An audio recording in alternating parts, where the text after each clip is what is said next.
సమర్పించు శ్రీరస్తు శుభమస్తు కార్యక్రమానికి స్వాగతం సుస్వాగతం.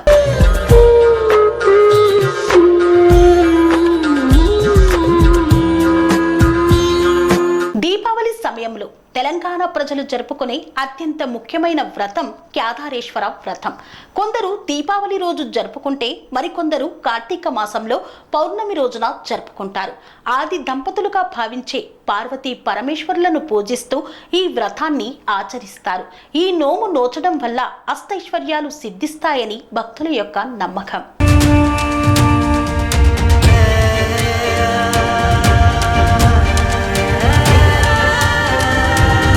దంపతులుగా భావించే పార్వతీ పరమేశ్వరులను పూజిస్తూ ఈ వ్రతాన్ని ఆచరిస్తారు. ఈ నోము నోచడం వల్ల అష్టైశ్వర్యాలు కలుగుతాయని, అన్న వస్త్రాలకు లోటు అనేది ఉండదని తెలుపుతారు. ఈ వ్రతం ఆచరించడం వల్ల పార్వతీదేవి పరమేశ్వరుడి శరీరంలో అర్ధభాగం అయ్యిందని పురాణాలు చెబుతున్నాయి. వ్రతం ఆచరించిన వాళ్ళు రోజంతా ఉపవాసం ఉండి సాయంత్రం వేళ నక్షత్ర దర్శనం చేసుకున్న తర్వాత ఉపవాసం విరమిస్తారు.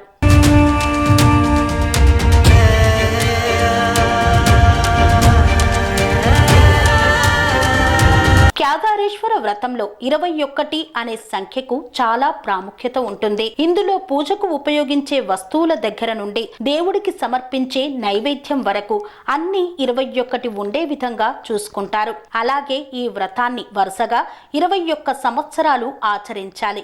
ఇలా చేస్తే అనుకున్న కోరికలు తప్పనిసరిగా నెరవేరుతాయని పండితులు సూచిస్తున్నారు. పూజల్లో 21 పేట్ల పట్టు లేక నూలు దారాన్ని తోరంగా చేసుకుని ధరించాలి. గోధుమ పిండితో చేసిన 21 అరిసెలు, పాలు, పెరుగు, నెయ్యి, పాయసం సమర్పించాలి. అలాగే పూజలో తప్పనిసరిగా తేనె సమర్పించడం మర్చిపోకూడదు. వీటితో పాటు 21 రకాల ఫలాలు, కూరలు నైవేద్యంగా సమర్పిస్తారు.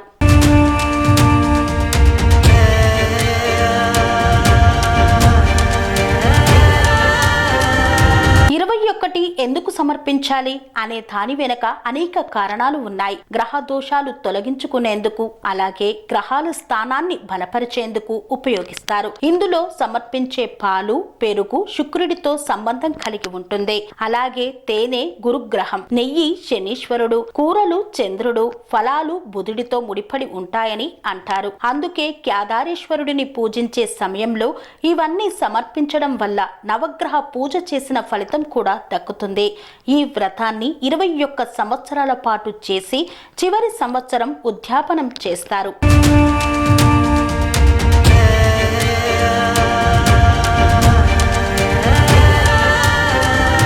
దీపావళి రోజు కేదారేశ్వర స్వామి వ్రతం చేసుకున్న వ్రతకథ విన్నా శుభ ఫలితాలు దక్కుతాయి. ఈ వ్రతం ఆచరించడం వల్ల సంతాన ప్రాప్తి కలుగుతుంది. కుటుంబ ఆనవాయితీ ప్రకారం ఈ వ్రతాన్ని ఆచరిస్తారు. పూజ కోసం ముందుగా ఒక పీఠం ఏర్పాటు చేసుకోవాలి. కలశ స్థాపన చేసుకొని తర్వాత పార్వతీ పరమేశ్వరుల చిత్రపటం లేదా విగ్రహం ప్రతిష్ఠించుకోవాలి.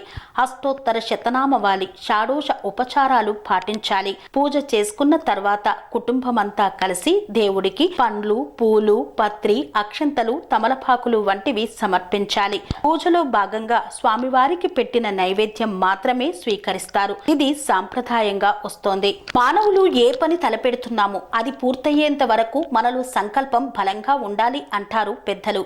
కుటుంబ శ్రేయస్సుకు తప్పించే మనసుకు తగినంత బలం అందాలంటే అందుకు దైవశక్తి కూడా తోడవ్వాలి అనేది పండితుల వాక్కు. అందుకే అనాది నుండి కుటుంబ క్షేమం కోసం చేసే దైవ ఆరాధనల్లో నోములు, వ్రతాలు మన జీవనంలో ఒక భాగమయ్యాయి. వాటిలో కొన్ని ప్రాంతాలలో దీపావళి రోజున చేసుకునే కేదారేశ్వర వ్రతం విశేష ప్రాముఖ్యతను సంతరించుకుంది. ఈ నోమును సాక్షాత్తు పార్వతీదేవే నోచిందని, పరమేశ్వరుడి అనుగ్రహం పొందిందని పురాణోక్తి. గౌతమ మహర్షి చెప్పిన విధి విధానాలను అనుసరించి పార్వతీదేవి కేదారేశ్వర వ్రతాన్ని ఆశ్వాయుజ మాసంలో శుక్ల పక్షంలో అష్టమి నాడు మొదలుపెట్టి అమావాస్య వరకు ఆచరించినట్లుగా చెబుతారు. ఈ వ్రతాన్ని స్త్రీలు చాలా వరకు దీపావళి అమావాస్య రోజున ఉపవాస దీక్షతో, భక్తి శ్రద్ధలతో గౌరీ సమేత కేదారేశ్వరుడిని పూజించి ఆ ఆది దంపతుల కృపను పొందుతుంటారు.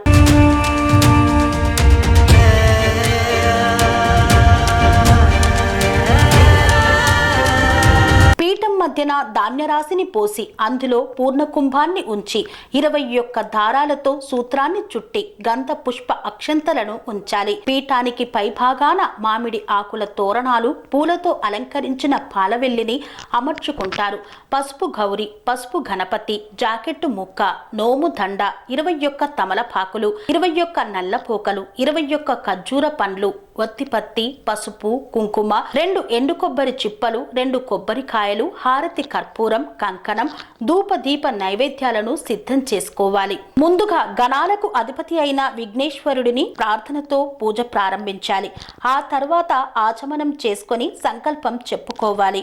కేదారేశ్వరుని ధ్యానం, ఆవాహనం, ఆసనం, ఆజ్యం, పాద్యం, ఆచమనీయం, పంచామృత స్నానం, వస్త్రం, యజ్ఞోపవేతం, గంధం, అక్షంతలు, పుష్పాలతో షాడోపచార పూజ నిర్వహించాలి. ఆ తర్వాత అదంగ పూజ, అష్టోత్తర శతనామవాలి పూజ, ఆదిసూత్ర గ్రంథి పూజ చేసి శ్రీ కేదారేశ్వర వ్రతకథ విని బ్రాహ్మణులు పెద్దల ఆశీర్వచనం తీసుకుంటారు.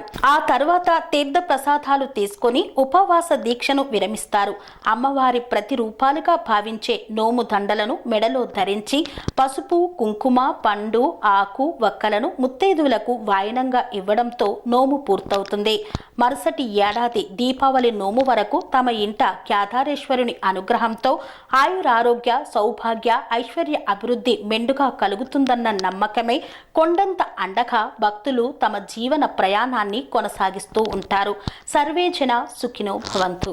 అనురాగానికి అమ్మ ఆదర్శం, ఆరోగ్యానికి Shri Sai homeo stores and clinic. అనుభవం, అర్హత, అంకిత భావం కల డాక్టర్లచే చికిత్స. అన్ని రకాల ఆరోగ్య సమస్యలకు నమ్మకమైన ఎంపిక Shri Sai homeo stores and clinic. Diabetes, కీళ్ల నొప్పులు, సయాటికా, వెన్నుముక్క సమస్యలు, థైరాయిడ్, నిద్రలేమి, మానసిక సమస్యలు, ఋతు సమస్యలు, అన్ని రకాల దీర్ఘకాలిక వ్యాధులకు ప్రత్యేక హోమియో వైద్యం.